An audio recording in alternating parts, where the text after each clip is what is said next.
How are you doing, Likitha? I'm good. How are you? Firstly, thank you so much. We are bothering you on a Wednesday morning, midweek. No, no, no, no, Thank you for your not at time. all. So, definitely something. The first time I came across your profile, we thought we have to get you on board and ask a few questions because um, not very often do we see entrepreneurs in the sector that you are in. And one of the interesting things is the fact that you're in an area where there's a lot of growth. And in recent times, especially in India, we've seen so much uh, talk about organic farming, organic produce, and all of this. So before I talk too much, I would want you to do all the talking because I have about 14 questions that I've kind of chosen for you that I thought would be kind of appropriate for you to kind of give us an idea on how you work and the things that you do. So, firstly, Likitha Bhanu is the CEO of Terra Greens, and she is, I think, for how long have you? Since when did the company start, Likitha? So, my my mother and I co-founded this company actually. Okay. My mom's been an organic farmer for about 25 years, and Okay. when I graduated and came back, and I was at home, and it actually never started out as a business. We got a bounty crop of mangoes one season, and we didn't know what to do because there was only so much we could give our friends and family, and we were like stuck with around 5 tons of mangoes.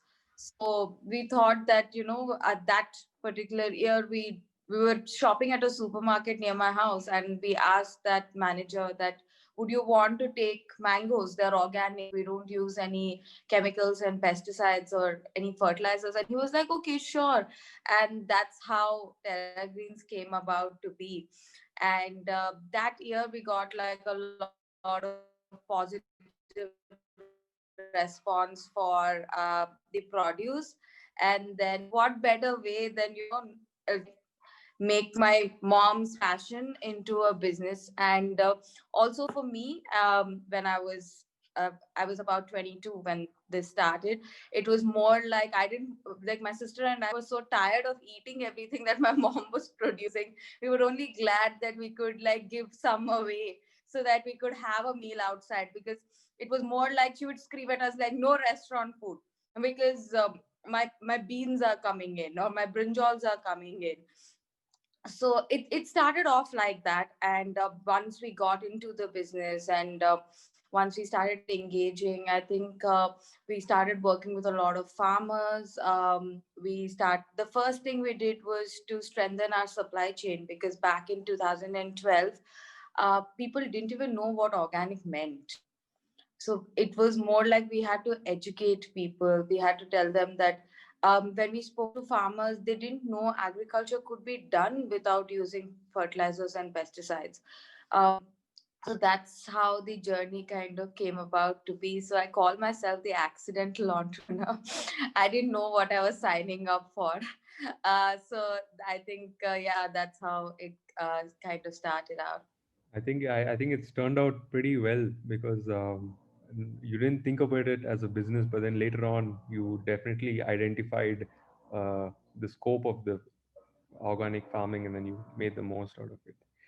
So, Likita, like, what is the dynamic that you have between you and your mother? Because there is the work relationship, and then there's at home, you and mom have this relationship. So, how do you balance that out? How is it like? So, uh, uh, contrary to like uh, like a family business, the business didn't exist before. So, my mother and I started together, which is a very, I think, an odd combination. And but my mother and I have always been very, very close, and I think we made a great team because she was passionate about the back end. the farmers, procurement, production, factory, quality, and she's like a big time foodie.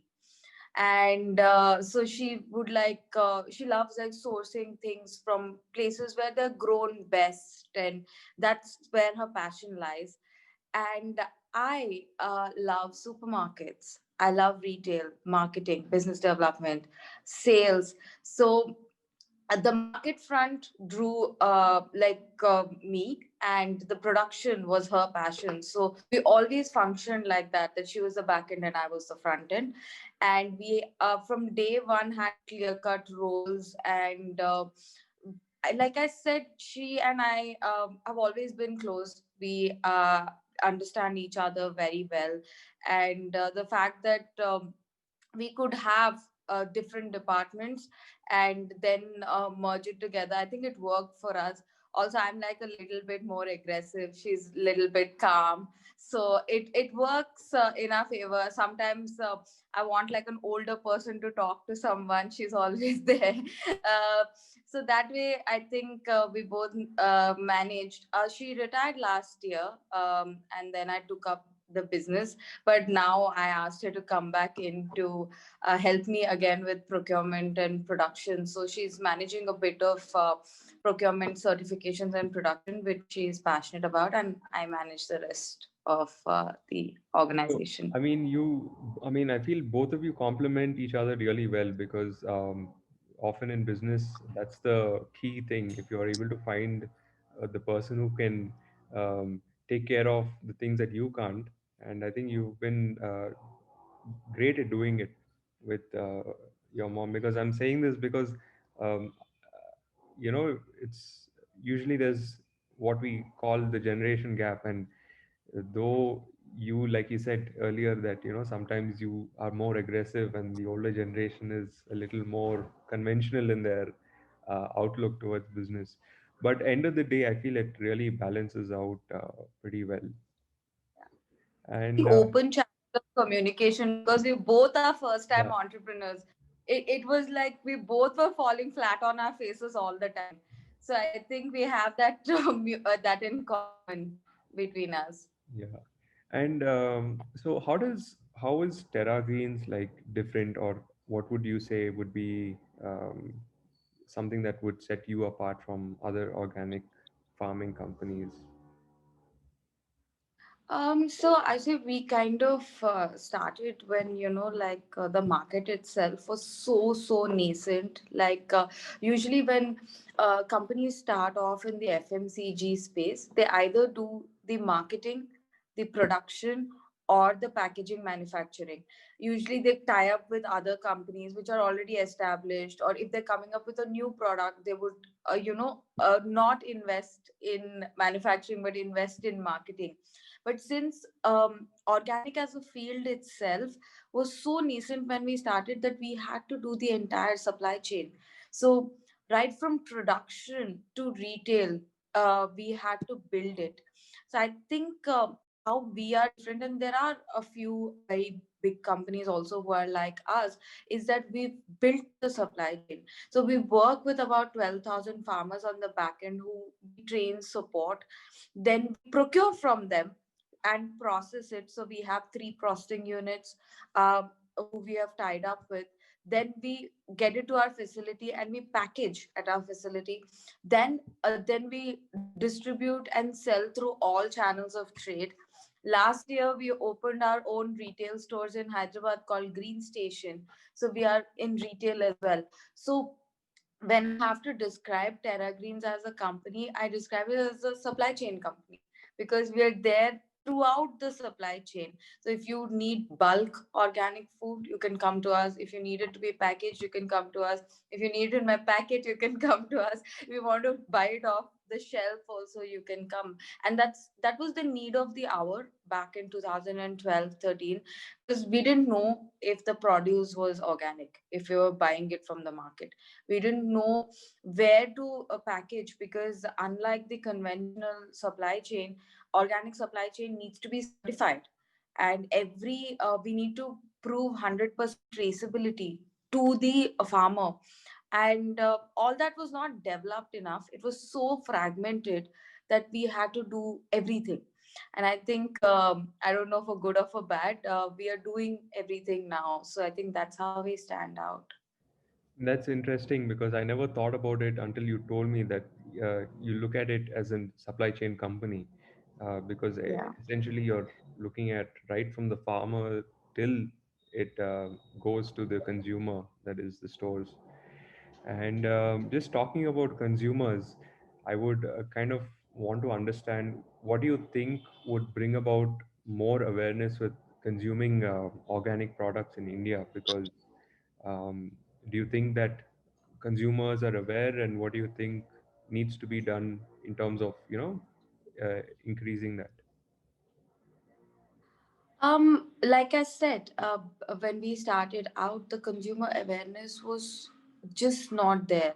Like the questions the consumers asked us, or potential consumer asked us, was what is organic? Is this really organic? How is it different? Will it make a difference to my health if I eat organic? Or why is it so expensive? These were the questions that were asked. Now the questions are very different because of awareness.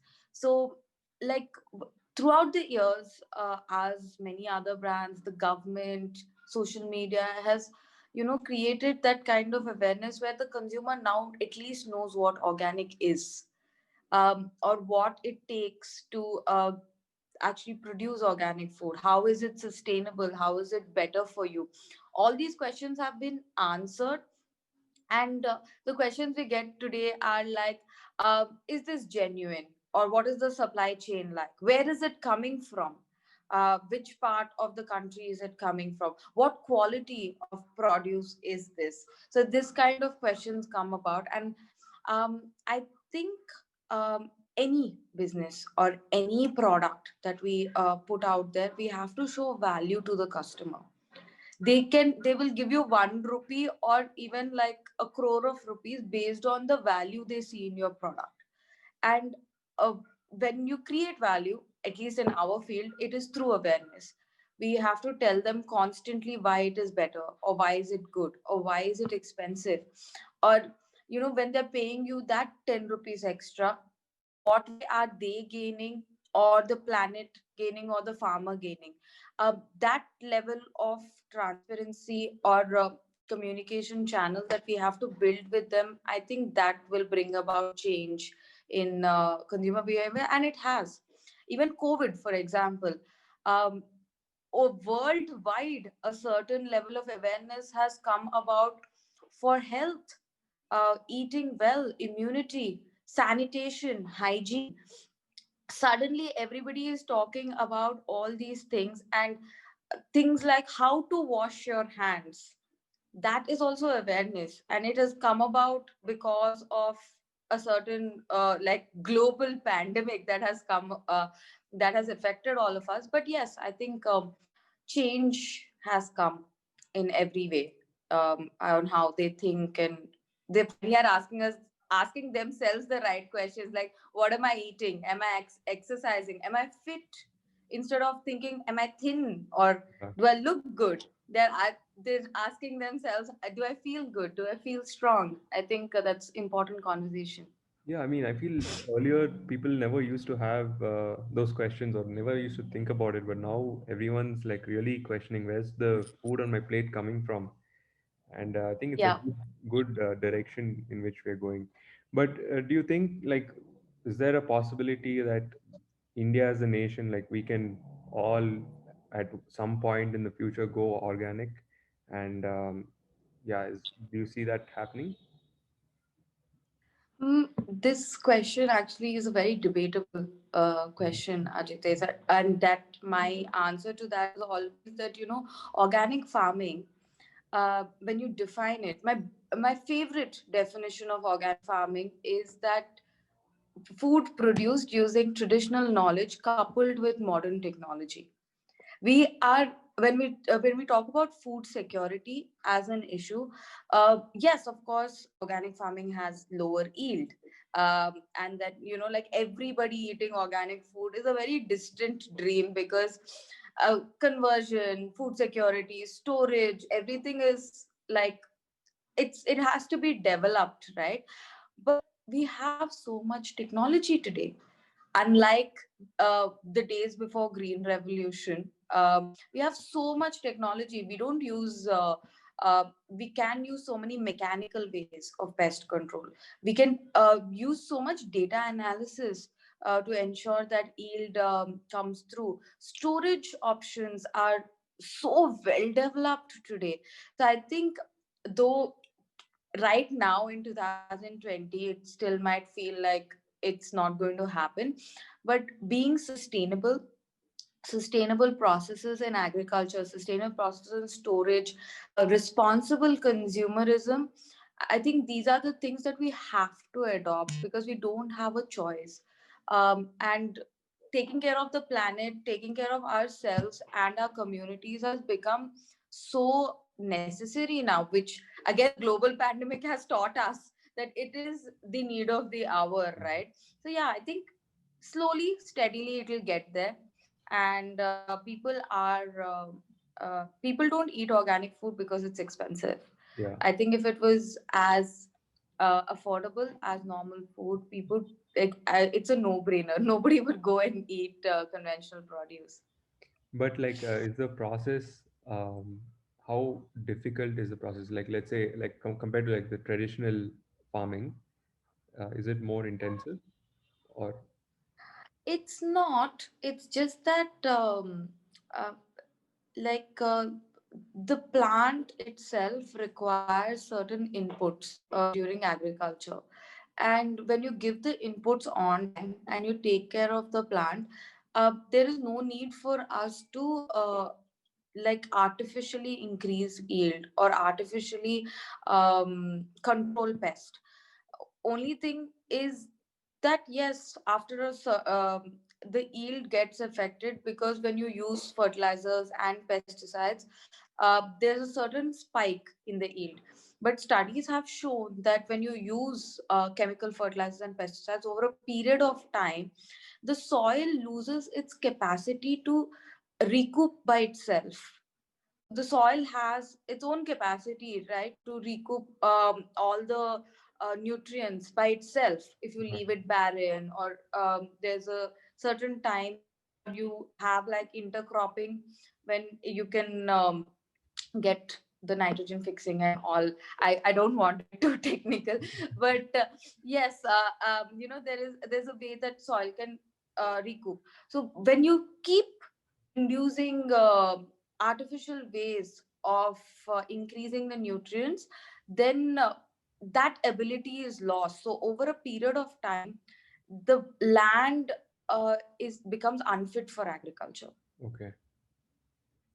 So I think sustainability over a period of time, organic agriculture has more ways to, I guess, protect the land and make sure that it supports you for more years. But when you do conventional, there is a certain lifetime for how many cycles that you can do agriculture on that piece of land. That makes sense, yeah. But like, let's say, like Yeah. someone like me who doesn't know head and tail about farming or agriculture, for a regular person, like a regular person, what do you think? Like, um, is it easy to get into the field, or do you think anybody can start uh, getting into organic farming on a personal level? Farming is hard. Organic, conventional, whatever it might be. Agriculture is hard. And that's why, like, we as consumers should have immense amount of respect for anybody who is putting food on our plates. Um, but organic farming is definitely hard. And we need to have more people come in, invest time and energy. And this is a conversation that I have with everyone, like when we go to a vegetable mandi and we are bargaining on for tomatoes and onions, it's a 60-day crop. So like the patience that a farmer shows, and every dal is a 90-day crop. Mm. Your rice and wheat are like 180-day crops. So like you have to, farming agriculture itself is hard. Organic farming is a little bit harder, but the amount of satisfaction that you get in being in farming is unparalleled. Even home gardening has picked up so much. Hydroponics has picked up so much. Again, technology, right, which would help you uh, for food security. It's picked up so much. I think the field itself, technology makes it easier to do it. But definitely, we need more people in farming. But yes, it is hard. Like everything which is worth having is hard. Yeah, I mean, I guess it's not something that anybody can just start, but you need a lot of dedication, time, and Dedication. put in that effort. Yes. Yeah. And Patience as well. yeah, patience as well, most important. Um, Also, you were mentioning about your network of farmers. I think you have about 12,000 farmers under your network. Could you just run us through like how does that work in the sense from the farmer, like how is the supply chain? What is the process that you follow? So the farmers, we work with a lot of FPOs and also farmer groups. We work with Department of Agriculture to identify these farmers. There are a lot of like universities as well who work with a lot of farmers. Like my university gave us 1,000 farmers that they work with. Wow. So in Tamil Nadu. So, like there are different areas through which we these farmers, even our certification bodies, if they want us to adopt certain farmers, they do give us the leads. We talk to them and we engage with them. We also have local heads and people who work with the sarpanch and the Jilla Parishad who like work with us to ensure accountability. And then we train them, we give them all the necessary training, and once they're convinced, then we create farmer groups. Then we go to our certification body and make them in, like register them, and then we start. So it takes about 3 years for them to get certification. So there's a first conversion cycle, second conversion cycle, and the third is when we start procuring. So uh, the first 3 years they have to still sell it in the local mandi, and the third year is when we start procuring from them. And after the third year itself, it is considered as certified organic produce. Wow, I mean, it's quite stringent. I thought it would be a lot simpler, but I guess you have put in, like, there is a system for, like, selecting who gets to sell the produce. Yes, unlike conventional, organic is highly regulated because we cannot just sell anything as organic. There has to be a certain amount of trust. So we have to maintain 100% traceability, which is by the barcode of like what is there on my packet. I should be able to tell you the latitude and longitude of the farmer that we have procured from. Okay. That level of traceability is what we are held accountable to by the regulatory bodies. So what is So the it's body not in India that we very have? easy. No, like Yes. what is the body in India that we have that says like that certifies? uh, So under Ministry of Commerce, we have APIDA, Okay, which okay. and then APIDA gives the authority to certify to other local certification bodies who enforce the guidelines. Apart from this, we have the National Organic Program, and we have a US FDA as well, who they have certain guidelines, and then we have to follow. So that every country has its own certification norms. In India, we have PGS and the NOP, and then we have the US certification, there's a European certification, there's a Japanese certification. So, based on the country you're selling to, you have to abide by their norms. Oh, that's interesting. And Yeah. is it like a profitable business? I mean, how early do you see the return on investment? That's a very good question. The thing, like the market itself is a growing market. It's been growing. I think this next March would be I'll be completing 9 years of Terra Greens and 10 years in business. So it's the journey itself has been I think profitability or how we grow or how much money we make depends really on what we choose to do. And definitely it is profitable, otherwise people would not be in this business. But the scale is important. So when you're doing it at a small scale, of course, the pressures are different, but the focus should be on building the market. The market itself is growing at 30-35%, and because of COVID, the market has seen an upturn again. So we see like the global markets also opening up, and India being a predominantly agrarian economy, it becomes like a service center to the world. So if you see the numbers, we if US and Europe are the largest market for organic food, India and China are the largest producers. So we look at the business in terms of scale, and that's where profitability lies. You have to scale, you have to be large, and for that it takes time, effort, money, everything. So I think, and of course tons and tons of patience. So yeah, I think we are in a futuristic space. So yeah. Well, in terms of expanding, like, do you plan to expand the business, and where do you see Terra Greens in 5 years?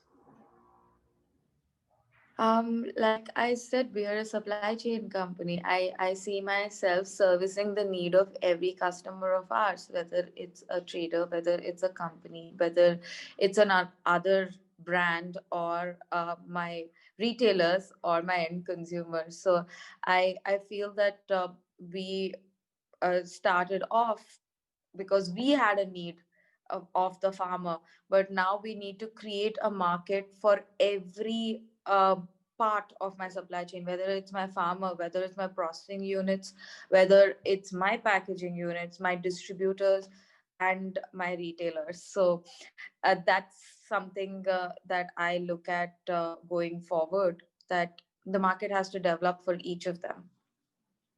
So you are the CEO of the company, and what does the routine look like? What's your day to day like routine look like? What is it?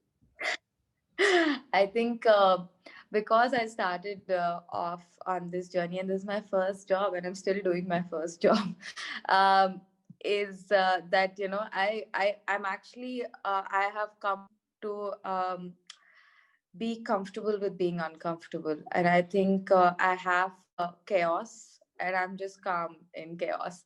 So I'm fairly I try to be like extremely disciplined. So I would usually be at work around 10, and I work till 6, and I believe in having a work life balance. I do not believe in being overworked. So I have a great team, and I think over the years that I have learned so much from them. I have grown up with them. So my team supports me a lot, and my job I is just to sit there and give direction and like tell them my vision, take their buy-in into my vision and mom's vision, and execute.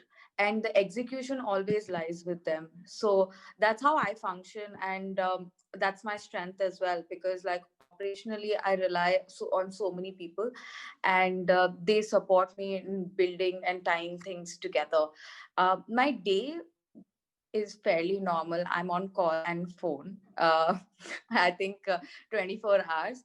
But I again, because I started out when I was fairly young, it was important for me to feel like a 22-year-old and also feel like a 40-year-old. So I juggle with being 60 during the day and my age during the rest of the time. So yeah, I think it's my day looks like um, calm within chaos, I guess. That's how I look at it. That's very interesting. What? are the initial mistakes that you made when you started, and what would you say are some of your biggest learnings? I think my biggest because we were first gen entrepreneurs and like business. My family is not a business family. My father is a bureaucrat, so um, I think the biggest mistakes um, that I think that I should have done is to account properly. So, accounting, uh, uh, we as first gen people, we know the market, we know our consumers, we know our product, we know what to do, but on paper, it's important to account. And I think that was one of the mistakes that we did, and we learned. So I always tell like first gen entrepreneurs, especially people who are starting up, is to always have a very strong accounting team and a finance team, because money might not be the end all be all of your business, but it is the bloodline. So you cannot do much with your body unless you have blood in it. So it's important to take care of the health of your blood. So uh, that is something that I think I have learned. And as I grew up, or as I grew in the business, that's one thing that I take care of today. And when I make my business decisions, I make sure that my bloodline is healthy. So that is something I think is my biggest learning. And if I had known better when I was younger, I would probably done a lot of things differently. So, what is your definition of success? Um, I think impact. Okay. If I have to measure success for myself or the organization, is the impact that we create for our stakeholders. For me, my stakeholders would be my family and my suppliers.